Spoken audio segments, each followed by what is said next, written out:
if k plus 7, k minus 2 and 2k plus 6 are three consecutive terms of an AP, then the value of k is, ये चार option में से बोलना है solution.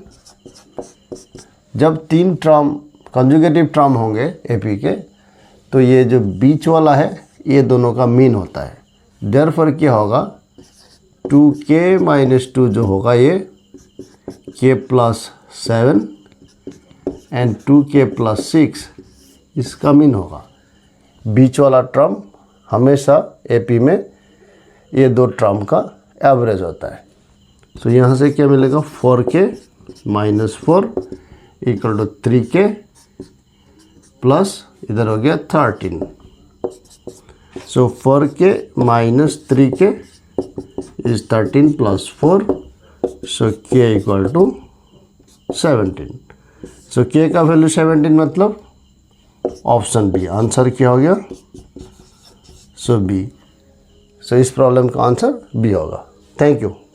अब the point on X axis which is equidistant from the point 5 minus 3 and 4 2 is, ये चार option में से कौन सा होगा बोलना है। सॉल्यूशन, जो पॉइंट जो होना है एक्स एक्सिस में होना है, तो एक्स एक्सिस का पॉइंट कैसा होगा, x0।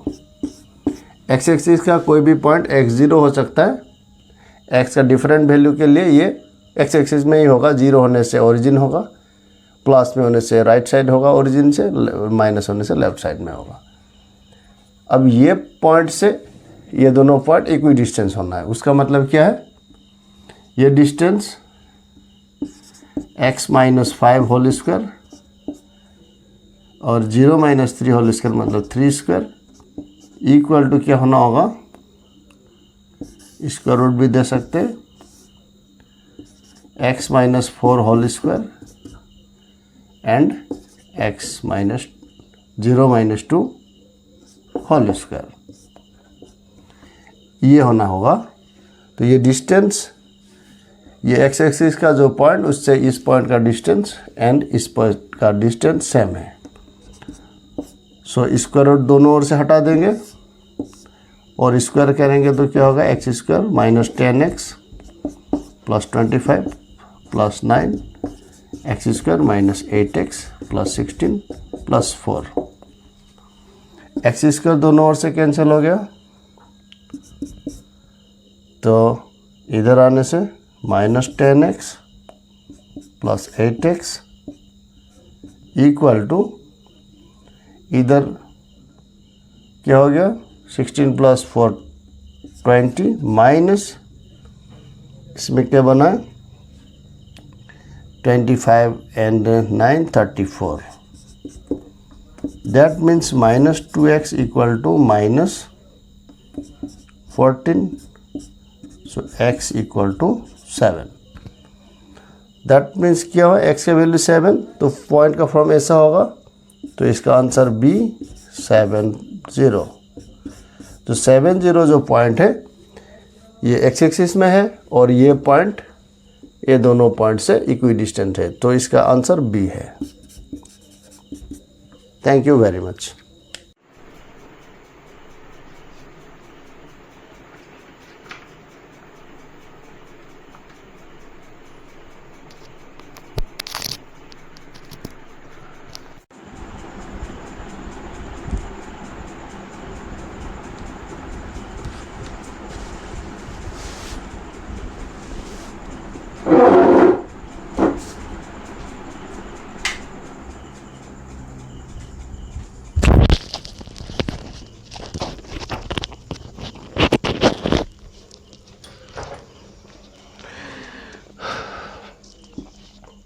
टू 2025 सेट 2 में पूछा गया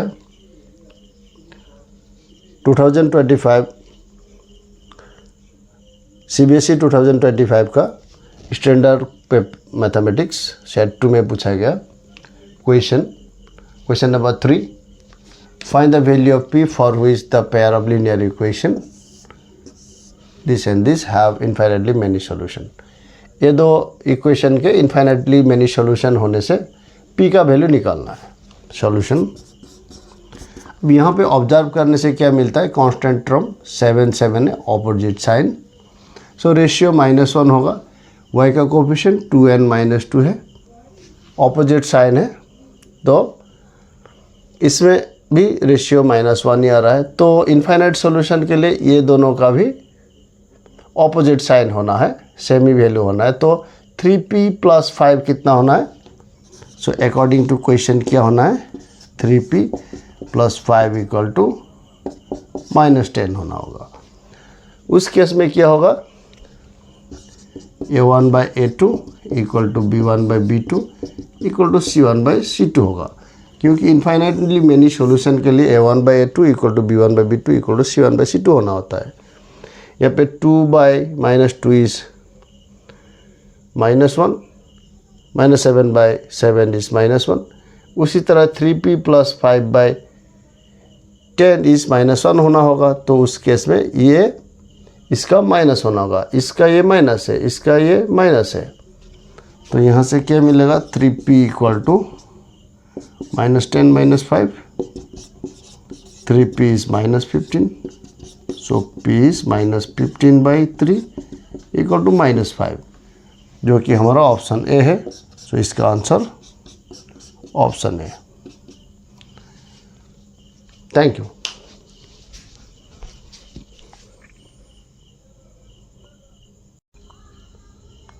CBSE 2025 का मैथमेटिक्स में पूछा गया प्रॉब्लम, सेट 2 में पूछा था।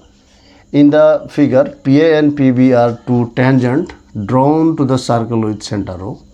इस सर्कल में ये दो टेंजेंट बनाया गया है एंड द रेडियस 5 सेंटीमीटर है। इस सर्कल का रेडियस कितना है? 5 सेंटीमीटर है, वो दिया है। एंड एंगल APB, इस एंगल 60 डिग्री है। Then the find the length of PA, ये कितना होगा उसको निकालना है। अब ये जो टेंजेंट होते हैं PA एंड PB, सॉल्यूशन ये 4 ऑप्शन में से निकालना है। टेंजेंट हमेशा इक्वल होंगे। तो अब अगर हम ये ट्रायंगल कंसीडर करें तो ट्रायंगल PAB ट्रायंगल में क्या है? PA = PB। सो ये आइसोसेलेस ट्रायंगल है, वर्टेक्स 60 है, ये दोनों इक्वल होंगे। सो x + x + 60 = 180 डिग्री।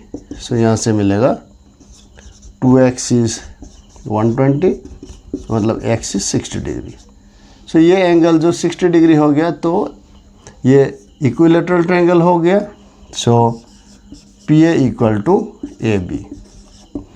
अभी AB का लेंथ अगर हमको पता चल गया तो PAB वही होगा। तो इसको ज्वाइन कर देते हैं और इसको भी ज्वाइन कर दिए परपेंडिकुलर। सपोज OM परपेंडिकुलर होने से ये 60 होने से ये कितना होगा? ये 30 होगा, क्योंकि ये एक एंगल OAP 90 डिग्री होता है। तो ये 30 होने से AM कितना होगा? AM = OA cos 30 डिग्री होता है। AM = बेस, इस ट्रायंगल का, इस राइट एंगल ट्रायंगल का बेस = OA cos 30। OA का वैल्यू 5 है, रेडियस 5 है, cos 30 का वैल्यू है √3/2। सो AM कितना हो गया? 5 √3/2। सो AB = ट्वाइस AM, मतलब 2 × 5 √3/2, मतलब 5 √3। 5 √3 हो गया AB। AB एक्चुअली PA है। So PA = 5 √3 centimetre. उसका मतलब क्या है? Option B is correct. So इस प्रॉब्लम का आंसर क्या होगा? Option B, 5 √3। Thank you very much.